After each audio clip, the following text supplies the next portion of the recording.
जनाब मुख्तार कैद से रिहा होकर हुसूल मुद्दआ की तलाश जस्तजू में मशगूल थे कि उनको मालूम हुआ कि इब्न ज़ुबैर शहादत इमाम हुसैन अलैहिस्सलाम की ख़बर सुनकर हुसूल इक़्तिदार व अमारत की कोशिश में वाक़याती करबला को मिंबर पर नहायत जोश के साथ बयान करता है और यजीद व इब्न ज़ियाद के ख़िलाफ़ लोगों को उभारता रहता है।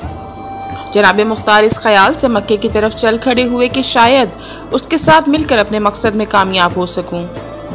इब्न ज़ुबैर को तो ऐसे आदमियों की तलाश थी ही।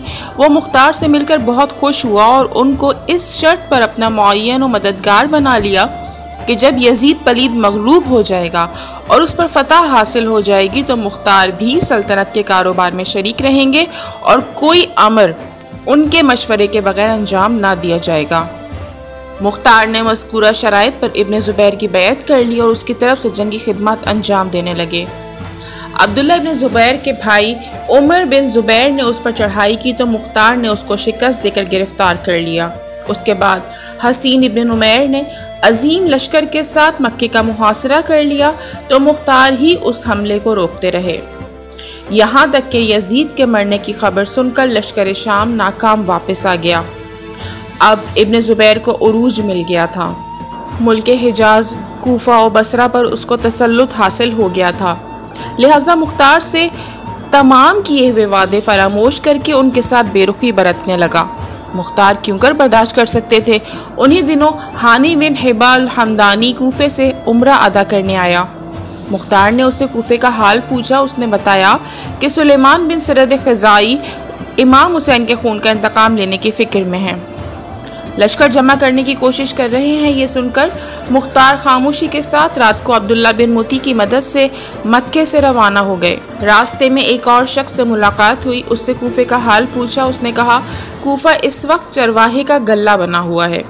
मुख्तार ने हंसकर कहा, मैं उनका गल्लाबान हूँगा और जो हक़ गल्लाबानी का है अदा करूँगा। गर्ज मुख्तार शब व रोज़ मंजिलें तय करते हुए कूफा पहुँचे। मुख्तार के कूफा पहुंचने के वक्त तक यजीद की तरफ से आमिर बिन मसूद हाकिम रहा। यजीद इसी असना में जहन्नुम वासिल हो गया। 3 महीने के बाद इब्न ज़ुबैर की तरफ से 22 रमज़ान 64 हिजरी बमुताबिक 14 मई 684 ईस्वी को अब्दुल्ला इब्न यजीद अल अंसारी आ गया। उसके वाली कूफा होने से 8 रोज़ पहले मुख्तार कूफा पहुंच गए थे। यहाँ सुलेमान बिन सरद ख़ज़ाई सहाबी रसूल सल्लल्लाहु अलैहि वसल्लम तलब खून इमाम हुसैन के लिए खुरूज की तैयारियाँ कर रहे थे। मुख्तार ने सब्र किया यहाँ तक कि सुलेमान रज़ी अल्लाह ताला अन्हो ने खराज करके हसीन बिन नुमैर की जंग में शहादत पाई। उनका लश्कर मुतफर्रिक हुआ और अब्दुल्ला बिन मुती ने इब्न ज़ुबैर की तरफ से इराक़ आकर कूफे की हुकूमत संभाल ली। उस वक्त मुख्तार ने खुरूज किया। जिस वक्त हज़रत सुलेमान बिन सरद ख़ज़ाई दुश्मनों की तलाश में कूफे से निकले और मुख्तार ने उनका साथ ना दिया तो उनके निकलते ही हुक्काम कूफा ने मुख्तार को इस इल्ज़ाम में गिरफ़्तार करके कैद कर दिया कि वो अहले कूफे पे हमला करना चाहते हैं। जनाब सुलेमान की शहादत के बाद जब उनके लश्कर के लोगों में से रफ़ा बिन शद्दाद कूफा पहुँचे तो मुख्तार कैद थे। उन्होंने रफ़ा को एक ख़त लिखा कि मैं तो कैद में हूँ, इंशाअल्लाह यहाँ से निकल कर इमाम हुसैन अलैहिस्सलाम के खून का बदला लूँगा। तुम भी तैयार रहना। मुझको हज़रत मोहम्मद बिन हनफिया इब्न अली इब्न अबी तालिब ने इस पर मामूर फरमाया है। फिर मुख्तार ने अब्दुल्ला बिन उमर को ख़त लिखा कि मैं मज़लूम हूँ, मेरी सिफारिश अब्दुल्ला इब्न यजीद और इब्राहीम बिन मोहम्मद तलहा से कीजिए। चुनाचे अब्दुल्ला बिन उमर की सिफारिश से मुख्तार रिहा कर दिए गए। अब्दुल्ला बिन ज़ुबैर ने अब्दुल्ला बिन यजीद को माज़ूल करके अब्दुल्ला बिन मुती को उसकी जगह कूफे का आमिल मुकर्रर किया। मुख्तार कैद से रिहा होकर अपनी जमात को बढ़ाते रहे और पोशीदा तौर से अपनी मकसद बरारी की कोशिश में मुनहमिक थे।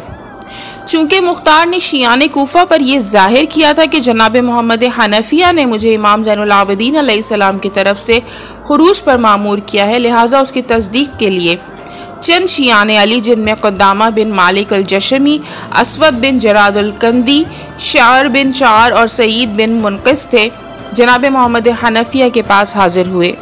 जनाब मोहम्मद हनफिया ने खुदा की हम्द व सना के बाद फरमाया, तुम लोग जिस शख्स का जिक्र करते हो वो तुमको हम लोगों के खूनों का बदला लेने की दावत देता है।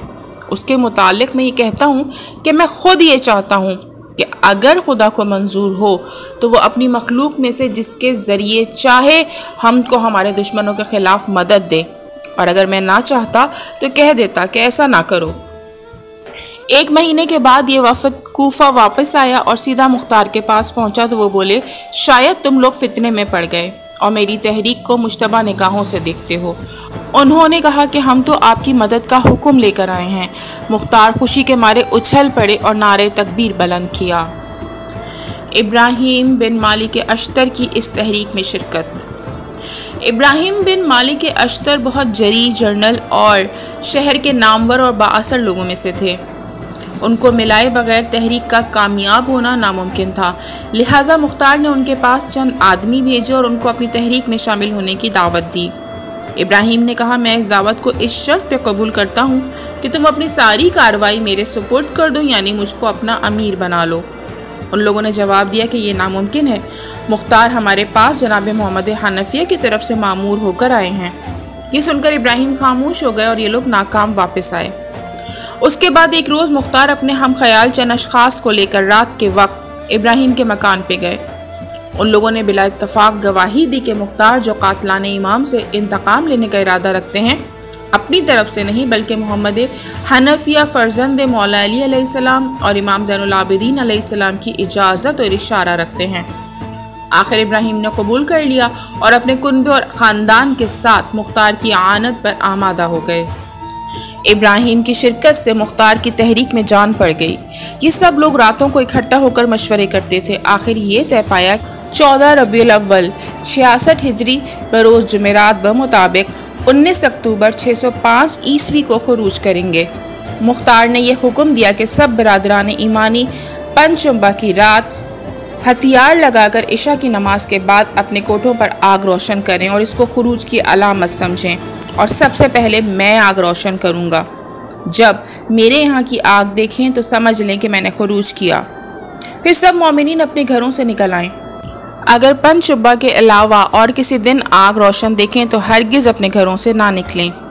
अब्दुल्ला बिन मोती का हाकिम कूफा के कान में उनके खुफिया जलसों मशवरों की खबर पहुंची तो उसने अयाज बिन मुजारिब कोतवाले शहर को हुक्म दिया कि रातों को कूफे की गलियों में गश्त किया करे और शियान अली में से जिसको बेवक्त आता जाता देखे गिरफ्तार कर ले। एक रात इब्राहिम अपने कुछ अजीज़ों और दोस्तों को हमरा लेकर मुख्तार के मकान पर जा रहे थे।